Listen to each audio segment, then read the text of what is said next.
Hello, thanks for staying. I'm Alistair Spalding. I'm the artistic director here at Sadler's Wells. This is Emily Molnar, who's the artistic director. Hi, you guys. And we have two dancers, as you can tell, because of the costumes and the hair, Brandon and Kirsten.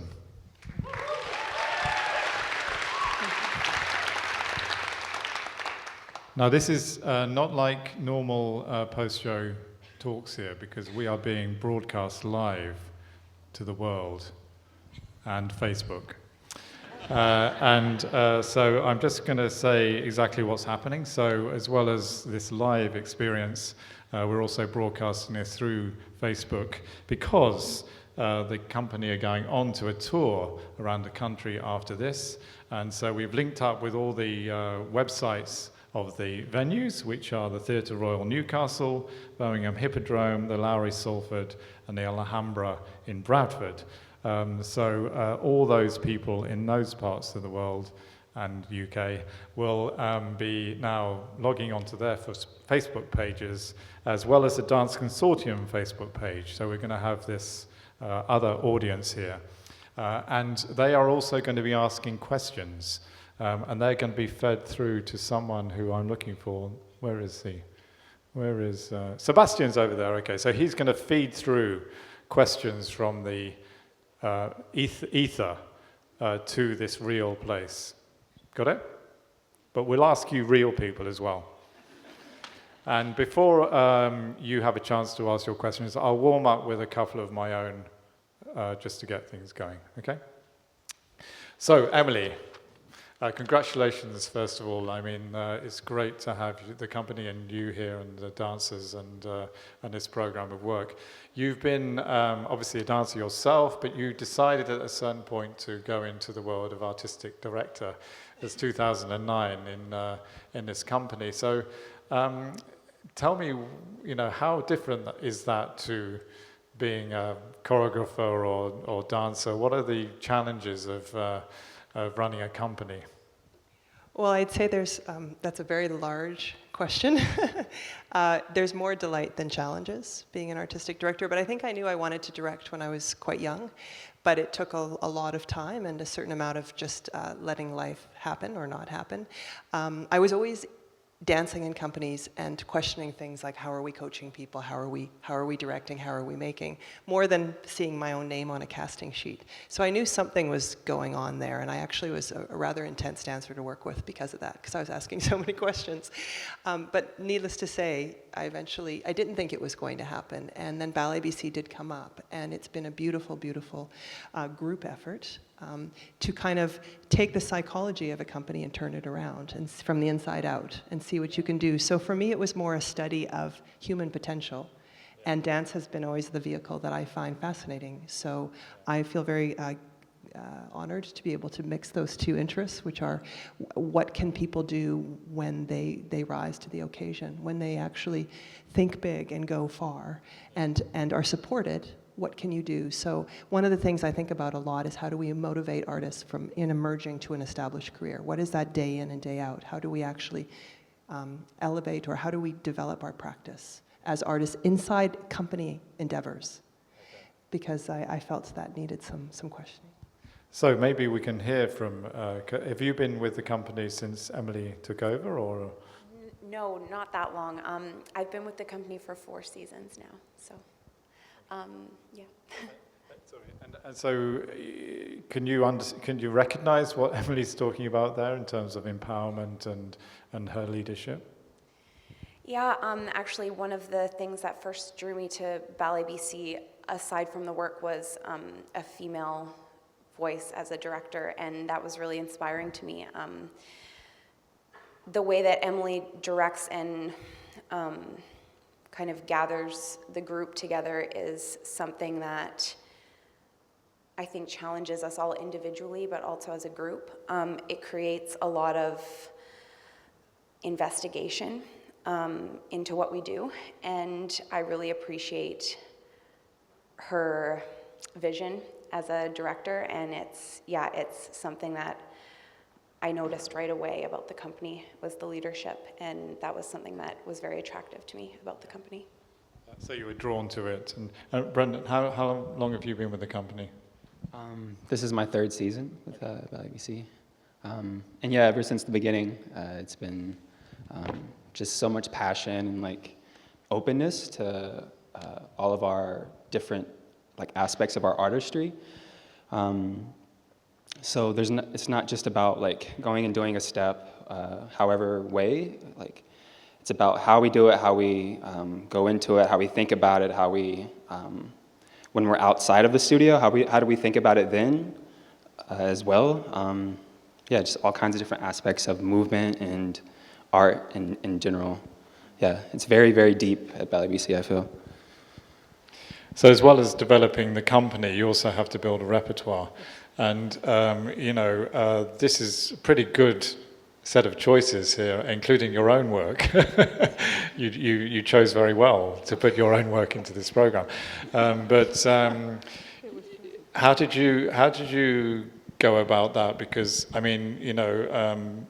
before you have to say it, it's just such a brilliantly, and I saw this in Birmingham, the International Festival first as a program, it's such a brilliantly constructed program. Was this intentional, or was there a little bit of, tell us how it came together. Well, curation, as you know so well, because you do it so beautifully, is an art form in itself. How do you actually build a conversation?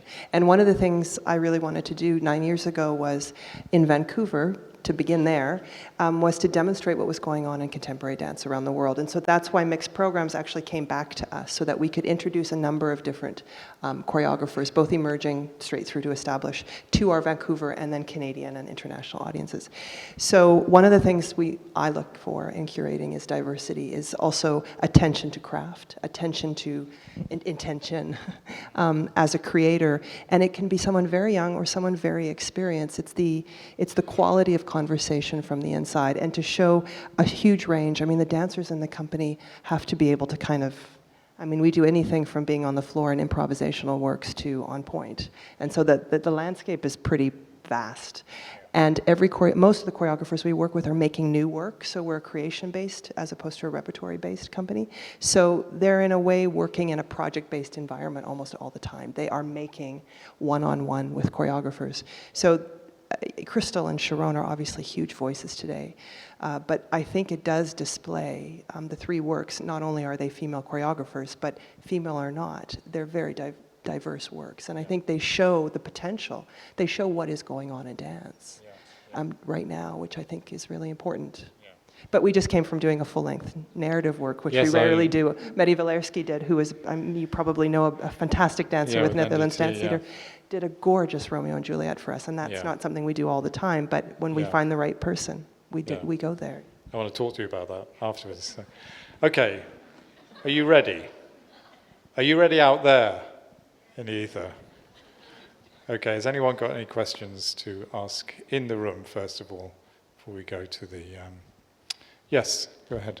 Hello, I have a question for the dancers. Amazing performance.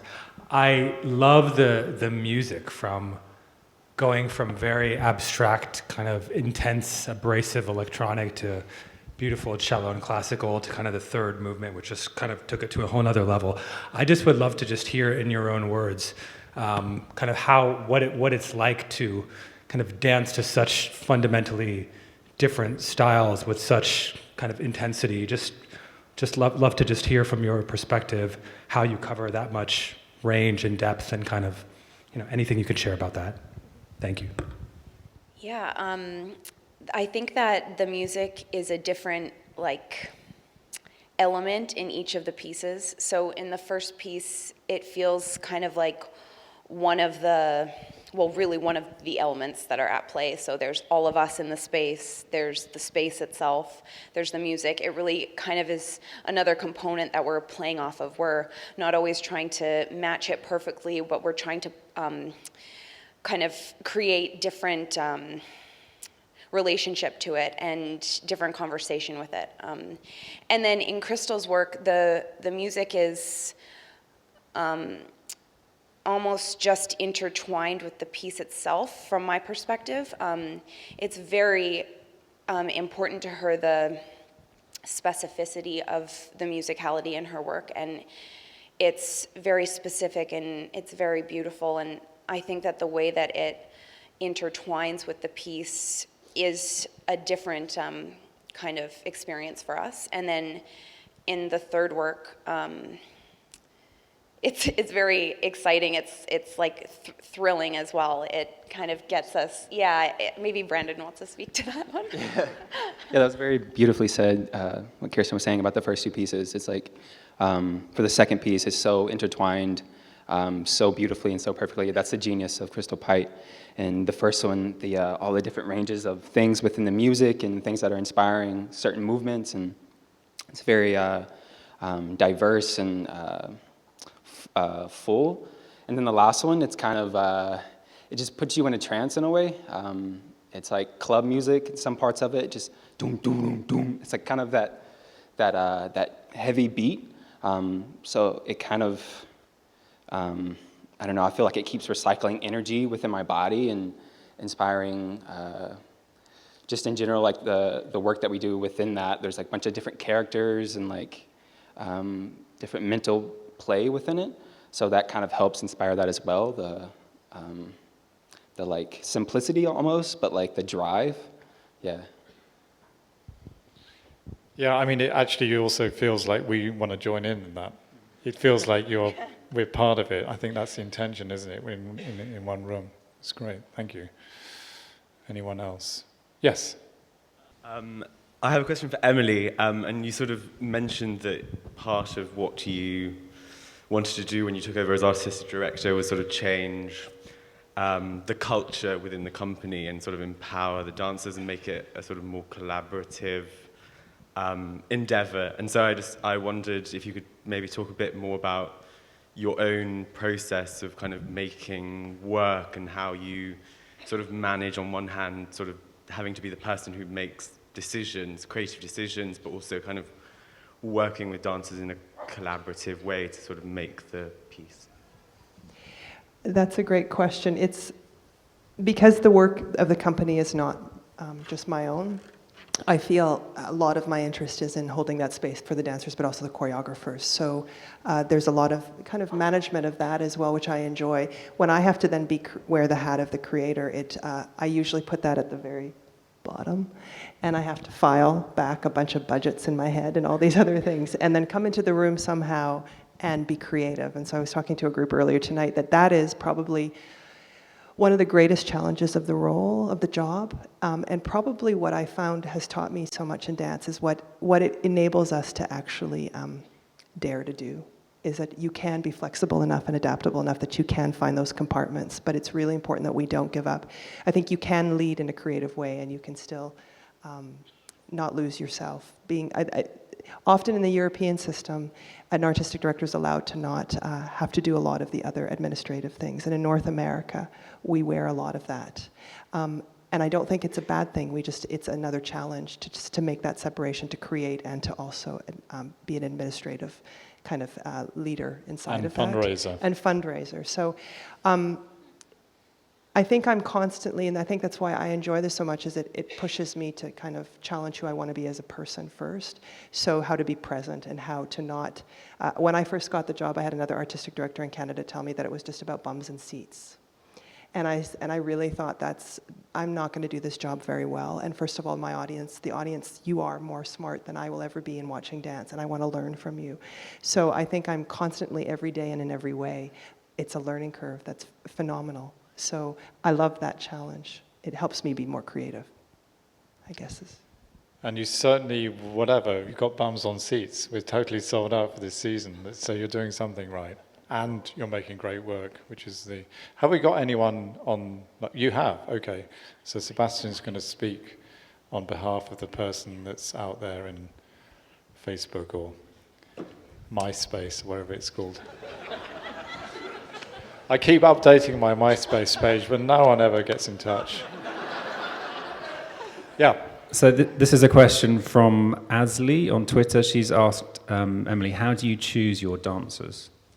Oh, that's also a great question.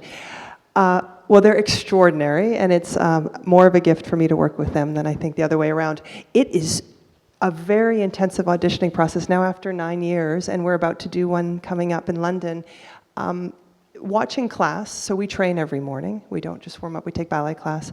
That tells me actually more about just where they place themselves in the room is fascinating, but actually I need to see, ballet class doesn't really do that much. So then we go through repertoire, then we go through improvisation, then we go through basically a discussion about what are you looking for, why are you dancing, what do you want to do with your work. And so I'm hiring people first.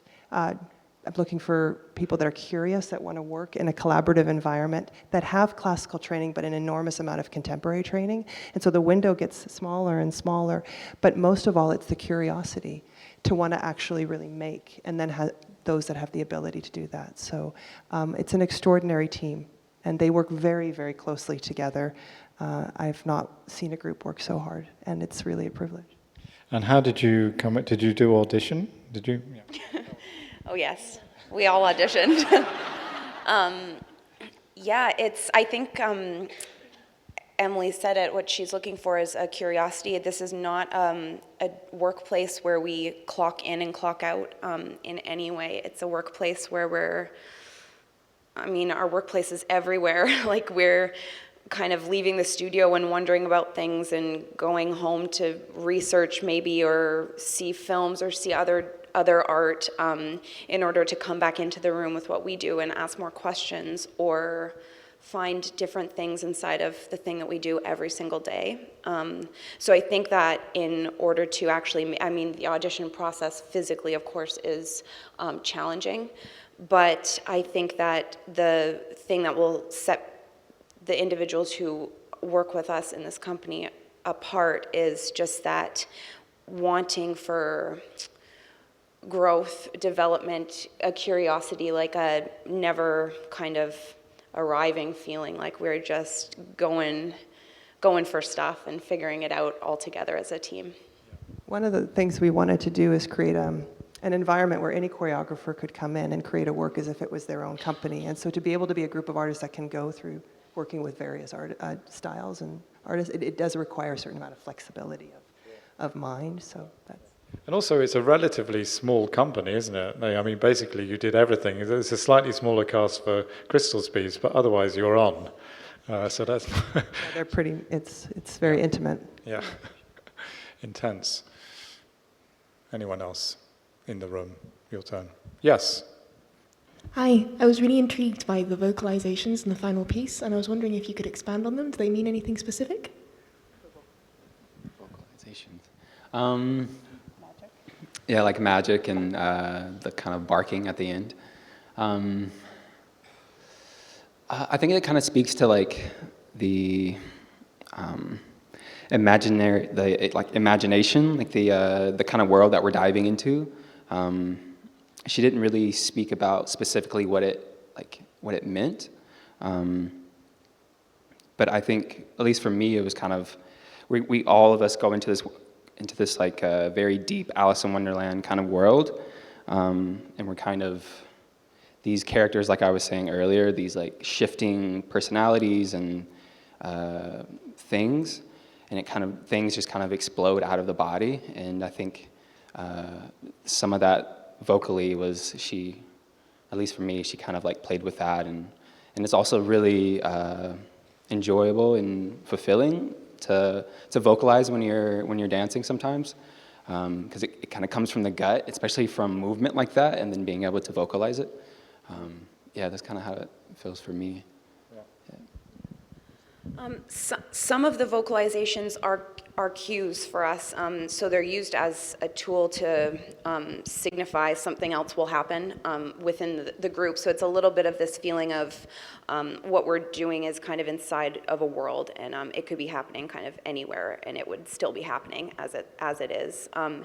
And magic is also it was kind of like a game, how like we all have material and it's independent, and when magic is called, you have to scurry to the center. And so whether you're kind of done your material or not, it kind of evokes this reactionary feeling in the body, and collects the group, and then something else happens. So it's a little bit of both. It's like it keeps us inside of this world, and it's also, they're used as cues sometimes, and it keeps things, they're different every time in some way, so it keeps things really fresh. Even how the dancers are using the voice in magic is always different and up to them, and how it is expressed is new and different every time, so it keeps it quite lively for us. Sharon's work is very imaginistic, and it really doesn't have any boundaries or borders. It really goes, even the way she describes the inside of the work is quite as vivid as the vocalization. Any more on the online? I'm going to sort of amalgamate a couple. It's the same sort of question. One is about, it's International Women's Day coming up, and they're asking who has been the most inspirational woman on your dance journey. That's asked by One Dance UK and also Olivia on Twitter. And Olivia's also asked, do you go out dancing in your free time? So a serious question and a less serious one. So yes, International Women's Day, and yeah, I mean this is happens to be an all-female, but still you're a woman and you're running the company, and tell us. Oh, that's those questions of like the one I have such a hard time with, because women everywhere I see, from young to older, an example to be. Of wisdom and opportunity. So I can't say just one. I mean, Brandon, do you? Yeah. Emily Molnar? Yep. I would have to say my very first dance teacher, who kind of, she like brought me into dance, and then after that she kind of took me under her wing and then showed me School of the Arts, which is a dance school, and like kind of pushed me there, and like was taking me to dance classes and to summer intensives, and really just worked her butt off to like get me into a dance career. And I wouldn't be here today without her, so she's definitely like my inspiration. And yeah. You got one? I think I'm with Emily on this. I have trouble picking just one, but what I can say is that I feel very privileged to be in a workplace that does offer up space for so many strong female voices, and that's something that I aspire to one day. So I find that very hopeful to see that there's that place for women working in dance today. That means a lot to me and the other female artists, and yeah. And we do go out dancing outside of dancing. Yeah, actually, when I worked for Frankfurt Ballet, I think that some of the best auditions actually happen in a club. So Yeah. if you go out dancing afterwards, you found the dancer. Just don't end up in the same club as these people, because you'll look completely ridiculous. But to Kirsten, half the company, I think actually 3/4 of the company choreograph. So there's a lot of going on. Okay. Another one in the room, maybe one or two more. Yes, right at the back there. So can you see? You did a wonderful job. I really liked the last piece. How long did it take to do from the beginning to the end? So the piece was originally made for the Batsheva Dance Company, and it was a longer version. It was almost an hour long, and then Sharon condensed it to make it a 35-minute work. And alongside, I think the Royal Swedish, we're one of the few companies that has this version. So when we had the pleasure of doing it, it was set on us in 3 weeks, so we worked 6 hours a day. And then we had another 3 weeks. So it was about a 7-week process to bring it together. And we had some wonderful stagers, and then Sharon came and worked with us for a week and a bit, 2 weeks. Yeah. So it's always quite dense, our processes, which I don't know if you guys would agree. Just so you know, Sharon Eyal is our new associate artist, and we're gonna see more of her work. Sorry, just an advert, but she's the artistic director of our National Youth Dance Company, but her own company are coming also in July, so you'll see a few more chances. She's great. Okay, and any more in the ether? And then, no, he's shaking. One more from in the room. Yes, there in the middle. and then we'll go home or go to a club with these people. Yeah. Hiya. It was a fantastically diverse programme and fantastic to see 3 female choreographers. I just wondered if that was something you did intentionally or if it just was a happy accident, I guess. The female choreographers? Yeah. So it was intentional, but they weren't initially on the same program. So each of the pieces existed in a different program. And one of the things I always do is I try something out on our Vancouver audiences and see how it's received. And then if it feels like it has a life, then I try to build a tour program. And so I thought this was a beautiful opportunity to put 3 female choreographers. And then just slightly after that, it became a much bigger topic, which is great. It's needed. But it starts way before it ever meets the stage. It starts in our training. It starts way, way back. Well, whatever the process was, it landed really well tonight, and I want to thank you for your performances, for leading the company, your own choreography, for this fantastic evening of dance. Thank you for staying, and goodbye to the world out there on Facebook. Thank you so much. Thank you. And thanks to Russell for signing.